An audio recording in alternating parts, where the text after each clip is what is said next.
Hello everyone, my name is Anju और फिर से आपका मैं स्वागत करती हूँ अपने चैनल पे एसआरसी लर्निंग में। आज की क्लास का टॉपिक हमारा है how to create ledgers but only for expenses. तो हम फोकस करेंगे खर्चे पर यानी एक्सपेंसेस पर कि एक्सपेंसेस कितने टाइप्स के होते हैं और एक्सपेंसेस के हम लेजर्स किस तरह से बनाते हैं। ज़्यादा टाइम नहीं लगाएंगे, बहुत आराम से आप लेजर सीख सकते हैं क्योंकि टेक्निकल जब पॉइंट्स आते हैं ना, जब सॉफ्टवेयर में हम एंट्रीज करते हैं तो वो थोड़ी ईजी हो जाती है एज कंपेरिजन टू मैनुअली। तो सॉफ्टवेयर में वैसे भी इजी है काम, पर अभी हम आज की डेट में समझ रहे हैं कि एक्सपेंसेस के स्पेसिफिकली एक्सपेंसेस के लेजर्स कैसे बनते हैं। तो एक्सपेंस के लेजर बनाने के लिए आपको पहले कंपनी क्रिएट करना आना चाहिए। अगर आप इस चैनल में इस वीडियो में न्यू हैं तो मैं आपको रिकमेंड करूंगी कि इसी चैनल की टेली प्राइम की प्लेलिस्ट में जाइए और वहां पर कंपनी क्रिएशन की एक वीडियो दिखाइए। हार्डली 5 से 8 मिनट 10 मिनट की एक वीडियो है, उसे आप देख करके आइए। उससे ये इजी रहेगा कि आपको कंपनी क्रिएट करना आएगा तो आपको पता चल जाएगा कि गेटवे ऑफ टेली कैसे आता है, क्योंकि उसके आगे की जो स्टोरी है वो हमें अभी कवर करनी है। ठीक है, तो गेटवे ऑफ टेली आ जाएगा, सामने डिस्प्ले होगा आपको जिसमें create, alter, chart of account, vouchers, day book, banking, ये सब टॉपिक्स दिखेंगे। तो इसमें क्या है, मास्टर्स में क्रिएट में आपको जाना है। अगर ऑलरेडी आपके पास लेजर्स बने हैं तो आप ऑल्टर के थ्रू अप्रोच करना, लेकिन अगर आपको कोई नया लेजर क्रिएट करना है तो आपको क्रिएट से जाना होगा। तो सिंपल है, आपको पढ़ना है कि किसी भी एक्सपेंसेस के लेजर कैसे बनते हैं। तो क्रिएट पे जाएंगे, लेजर्स में जाएंगे और आप क्रिएट करना स्टार्ट कर देंगे। ये दो क्लिक से आप लेजर्स क्रिएट करने की विंडो पर पहुंच जाएंगे। ये तो था कि आपको यहाँ पर पहुंचना कैसे है, लेकिन इसके अलावा आपको एक्सपेंसेस जो लेजर्स बनाने हैं वो लेजर्स का मतलब और एक्सपेंस का भी स्पेसिफिकली मतलब आपको पता होना चाहिए। तो सबसे पहले तो लेजर्स का मतलब आपको पता होना चाहिए। लेजर्स क्या होते हैं, अकाउंट को हम लेजर्स बोलते हैं। जितने भी खाते होते हैं अकाउंट होते हैं। जैसे किसी भी स्पेसिफिकली किसी भी चीज की आपको एंट्री करनी है तो आपको उसके लिए लेजर्स क्रिएट करने जरूरी है।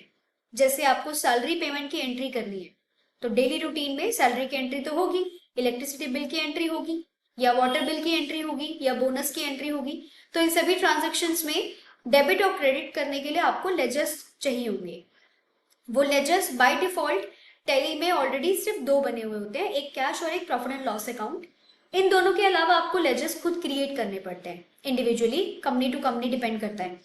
तो लेजर्स क्रिएट करने के लिए आपको लेजर्स क्रिएशन की विंडो पे आना होगा, जैसे कि ये सामने ऊपर हो रखी है। लेजर का मतलब होता है खाता, जिसको हम अकाउंट्स कहते हैं। लेजर्स का मतलब हो गया कि जैसे मतलब आप स्पेसिफिकली किसी भी जर्नल एंट्री के लिए वो लेजर क्रिएट कर रहे हैं, उसके बिना आपकी जर्नल एंट्री या ट्रांजेक्शन्स जो भी आप करना चाह रहे हैं वाउचर्स के अंदर वो होगी नहीं।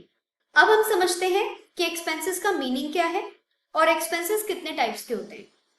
तो एक्सपेंस का मतलब होता है कोई भी खर्चा। खर्चा इन द सेंस कि पे करने का जो रीजन होता है ना, उसे हम एक्सपेंस कहते हैं। आपका जो पैसा है, जो आपका फंड है, वो खर्चा नहीं है, वो एक्सपेंस नहीं है। उसको पे करने का जो रीजन होता है वो एक्सपेंस होता है। जैसे आप सैलरी पे कर रहे हैं तो सैलरी कोई फिजिकल आइटम नहीं है, ये इनविजिबल आइटम है। सैलरी जस्ट एक रीजन है टू पे सम अमाउंट।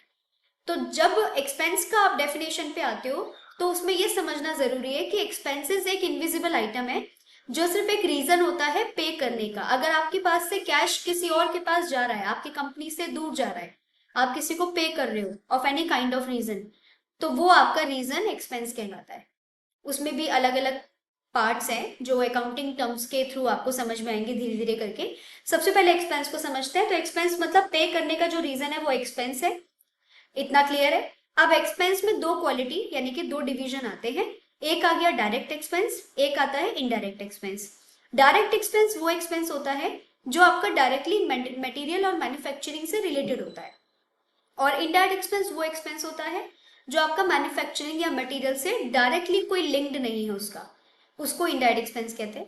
डायरेक्ट एक्सपेंस जैसे, या तो आप ये डेफिनेशन याद रखिए जो अभी बताई गई, या आप इसको एज एन ऐसे देख लीजिए कि वो खर्चे जो मैन्युफैक्चरिंग एरिया के अंदर जो प्रोडक्ट बनता है, मैन्युफैक्चरिंग एरिया के अंदर जो प्रोडक्ट बनता है, उस प्रोडक्ट को बनाने के बाद जो कॉस्ट ऐड होती है उसकी निकाली जाती है, कीमत निकाली जाती है। उस कॉस्ट, उस कीमत में जो खर्चे ऐड होते हैं जो मदद करते हैं उसकी कॉस्ट निकालने में, उसको हम डायरेक्ट एक्सपेंस कहते हैं। फॉर एग्जाम्पल एक ले लेते हैं, जैसे आपका एक बॉटल बनाने का काम है, तो मैन्युफैक्चरिंग में आपने फर्म पूरी खोली हुई है, एक फैक्ट्री लगाई हुई है, उसमें मशीनें लगाई हैं, मशीन्स के साथ साथ लेबर लगाई है, सामान आपने परचेज किया है, सामान मशीनों में डाला जाता है, लेबर की मदद से वो बॉटल्स बन के तैयार होती हैं धीरे धीरे करके। तो उसके बनने के बाद एक कॉस्ट डिपार्टमेंट या फाइनेंस डिपार्टमेंट हमारा है जो उसमें कॉस्ट निकालता है कि एक बॉटल का प्राइस हमको क्या पड़ा, हमें उसकी कीमत या कॉस्ट कितने की पड़ी। तो वो कॉस्ट निकालने में जितना जितना लागत यानी कि कीमत, कॉस्ट बोलते हैं उसको, ऐड की जाएगी, वो चीजें आपके डायरेक्ट एक्सपेंस में ऐड होगी। फॉर एग्जाम्पल, बॉटल बनाने में जो सामान लगा वो परचेज किया होगा, तो purchase is a type of direct expense. उसमें लेबर ने पैसा लिया होगा क्योंकि लेबर ने वो सारा बॉटल बनाने का काम किया है, तो लेबर चार्जेस या जिसको वेजेस भी कहते हैं, मजदूरी, वो खर्चा भी उस बॉटल के प्राइस में ऐड होगा।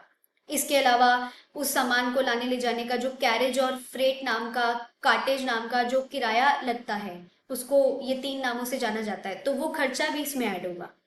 और बाकी उसका फिनिशिंग का खर्चा, उसमें पैकिंग का खर्चा, ये सब बॉटल्स के जितने भी कॉस्ट निकालने में ऐड खर्चे हुए उसे हम डायरेक्ट एक्सपेंस कहते हैं।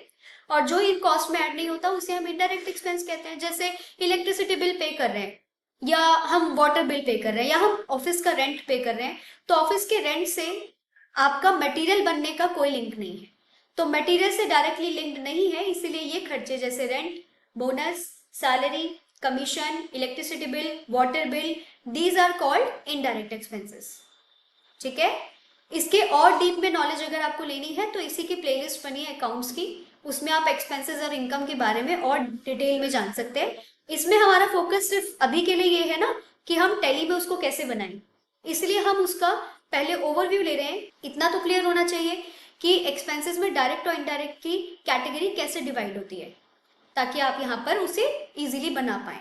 क्योंकि यहाँ पर जब आप लेजर को बनाएंगे तो एक ग्रुप की हेल्प लेनी पड़ेगी, ग्रुप जो ऑलरेडी टैली में बाय डिफॉल्ट क्रिएटेड होते हैं, अप्रोक्सीमेट 29 होते हैं।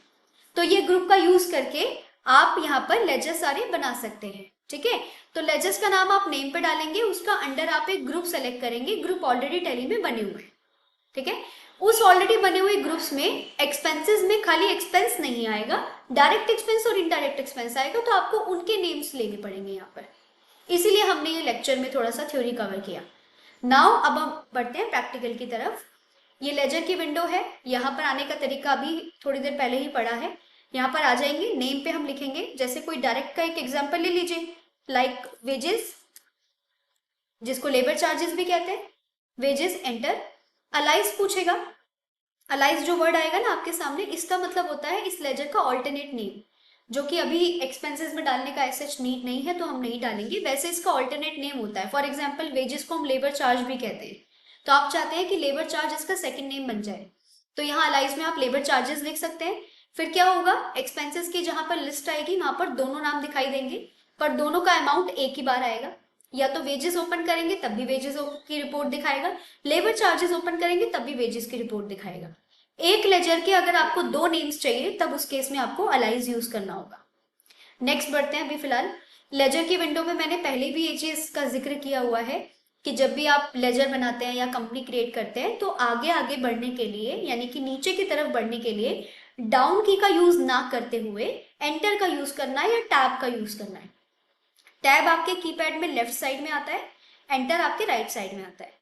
तो आपको नीचे की तरफ जाने के लिए जब आप लेजर की विंडो पे हैं तो एंटर दबाना है, और ऊपर की तरफ आने के लिए बैक स्पेस या शिफ्ट टैब दबाना है। ठीक है, तो मैं ऊपर आने के लिए बैक स्पेस, आगे जाने के लिए एंटर का यूज करूंगी। डाउन और अप की का यूज नहीं करना, क्योंकि साइड में अगर लिस्ट ओपन होती है तो वो डाउन और अप की का एक्सेस लिस्ट में चला जाता है, जिसकी वजह से हमें शायद कुछ प्रॉब्लम हो सकती है स्पीड मेंटेन करने में। इसीलिए आगे आगे बढ़ने के लिए एंटर, ऊपर ऊपर जाने के लिए बैक स्पेस। वेजेस के बाद मैंने एंटर किया, देन अगेन मैंने एंटर किया, अंडर पूछेगा, कुछ ग्रुप्स की लिस्ट आ रही है मेरे सामने जिनका मैं जिक्र कर रही थी अभी, इसको अकाउंटिंग ग्रुप्स कहते हैं, और टैली में ऑलरेडी बाय डिफॉल्ट ये क्रिएटेड होती है। तो क्योंकि आपको पता है वेजेस इनमें से किस ग्रुप में जाना चाहिए, अभी अभी पढ़ा हमने कि wages is a direct expense, तो आप डायरेक्ट एक्सपेंस टाइप करेंगे, आपके सामने कुछ कैटेगरीज आएंगी, उसमें डायरेक्ट एक्सपेंस आ रहा है, तो डायरेक्ट एक्सपेंस पे आप क्लिक कर देंगे। डिस्काउंट या अभी इन्वॉइसिंग का पार्ट कुछ नहीं है, नॉट अप्लीकेबल। अभी जीएसटी कोई इंप्लीमेंटेशन नहीं है, नॉट अप्लीकेबल।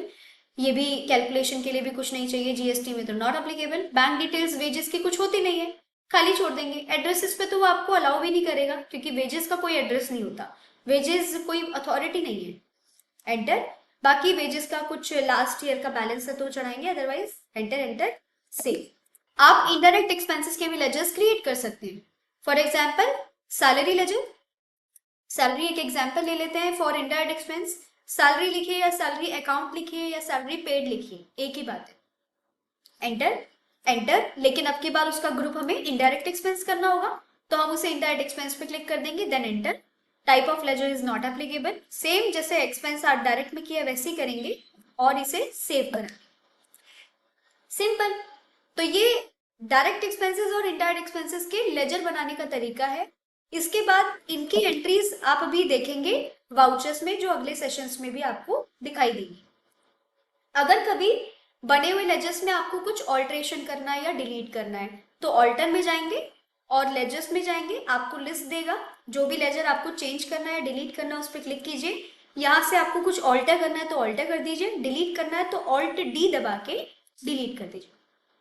ठीक है जी, ठीक है। तो इस तरह से आप अपने एक्सपेंसेस के लेजर्स कैसे क्रिएट करेंगे उसकी जानकारी ले सकते हैं। वीडियो कैसी लगी, क्या आपको कोई डाउट लगा, तो प्लीज आप मुझे कमेंट में मेंशन कीजिए, मैं उस डाउट को क्लियर करने की कोशिश करूंगी कैसे भी। और इसके अलावा अगर आपको ये वीडियो अच्छी लगी है तो लाइक कीजिए और चैनल को सब्सक्राइब जरूर कर दीजिए। वीडियो देखने के लिए थैंक यू सो मच, मिलते हैं नेक्स्ट वीडियो में।